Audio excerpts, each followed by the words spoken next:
Right, Minister, let's start. You're advocating a yes vote. Tell workers why they should vote yes.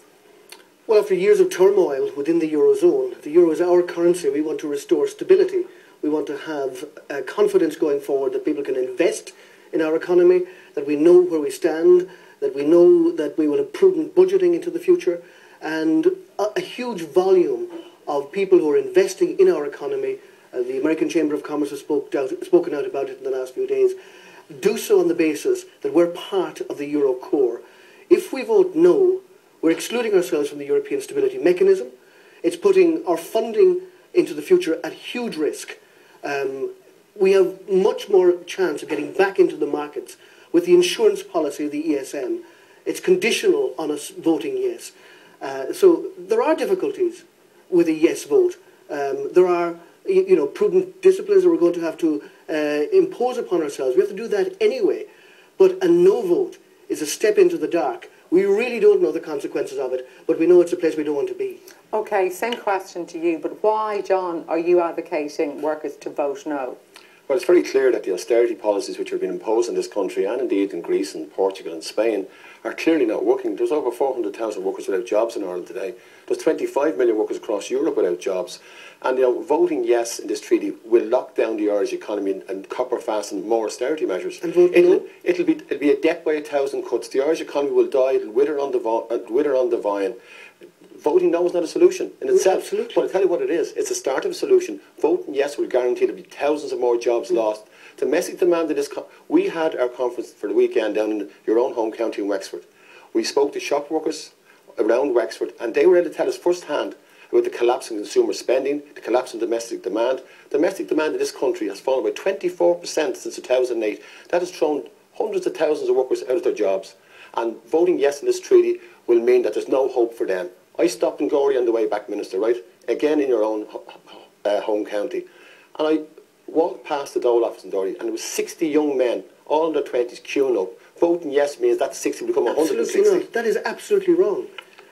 Voting no means we're less likely to be able to fund the services that we all depend on.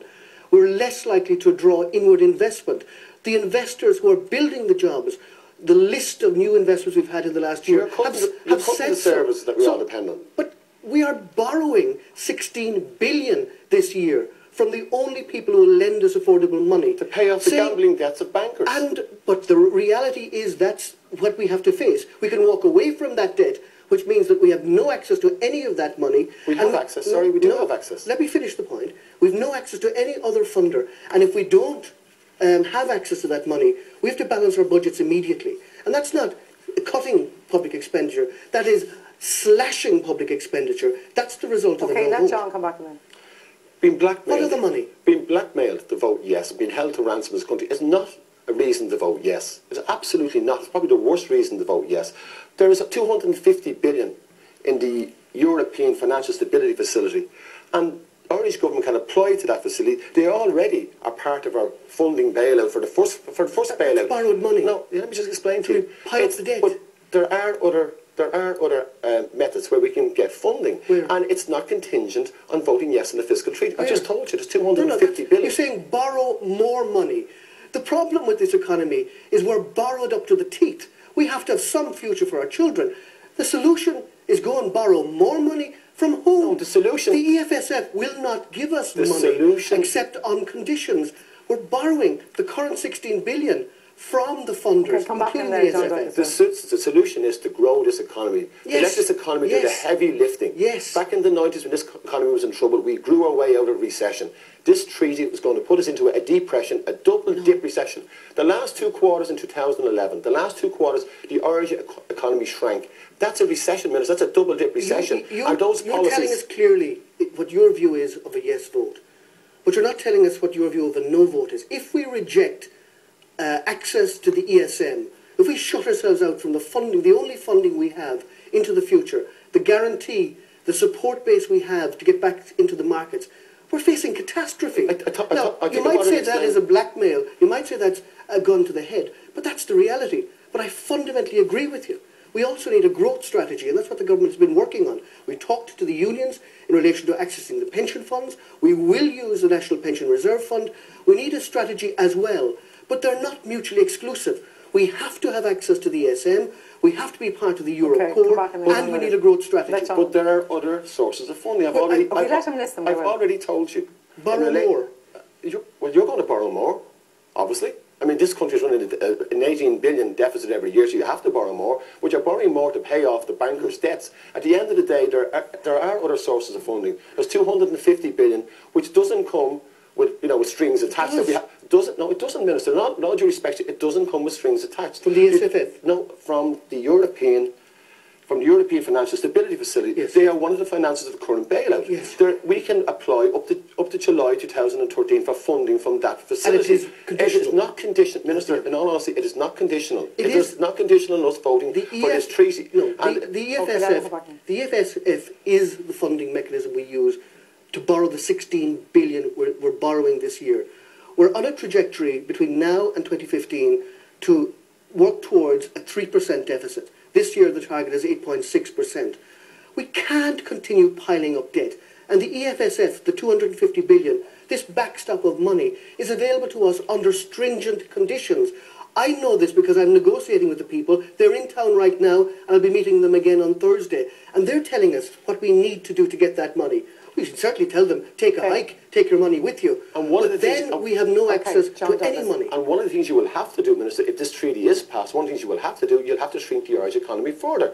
Because you will have to reduce your debt to GDP ratio from the current 120% to 60%. Now that will mean this government having to find an extra 8 billion in cuts every year. That's not true. Well, it is true. When are you going to cut, Minister? Well, let me explain that to you. What more is left to cut at this fact? When we signed up for the euro in the first instance, we signed up to a 60% deficit target.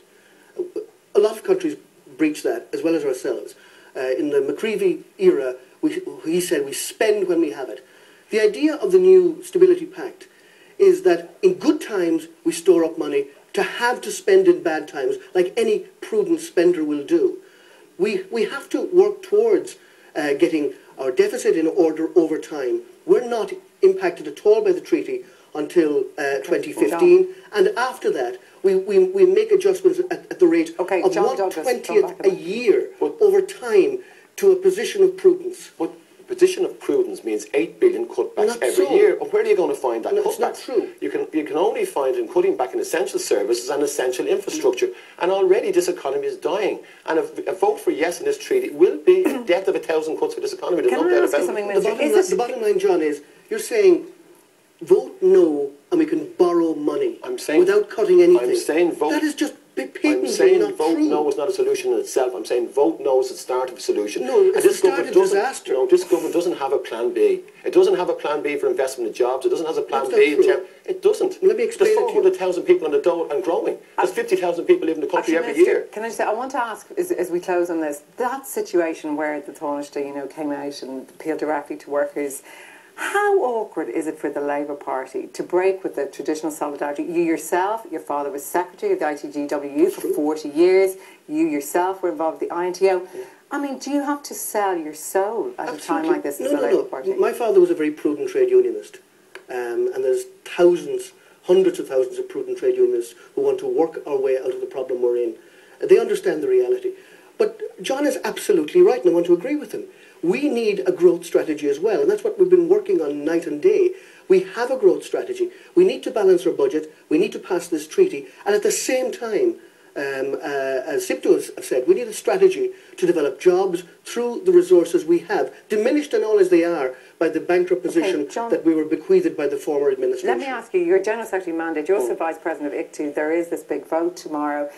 It's a difficult time as well for unions, isn't it? Because between public sector and private, there could be a division at the end of the day.